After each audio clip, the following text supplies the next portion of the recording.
या मुलाने आपल्या आईसाठी जे केले ते ऐकल्यानंतर आपल्यालाही या मुलाचा अभिमान वाटेल। या तरुण मुलाचे नाव आहे अमित माने, तर आईचे नाव राजश्री।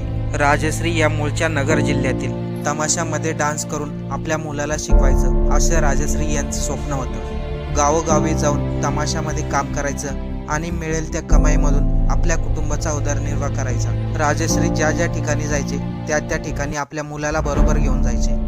परंतु तमाशामध्ये काम करणाऱ्या लोकांना सरकारकडून कोणतेही मानधन मिळत नाही, तसेच त्यांना समाजामध्ये कोणत्याही प्रकारचे वेगळे स्थान मिळत नाही। तमाशामधील लोकांना लोक वेगळ्या नजरेने पाहतात, परंतु राजश्री यांनी आपल्या मुलाला मोठं शिकवायचं आणि मोठं ऑफिसर करायचं असं स्वप्न पाहिलं होतं। त्यामुळे मुलगा अमित याला जसे समजायला लागले, राजश्री यांनी त्याला पुण्यामध्ये शिक्षणासाठी पाठवले। अमितने तिथे रात्रंदिवस कष्ट केले, अभ्यास केला आणि आज अमित कलेक्टर म्हणून त्याची निवड झाली।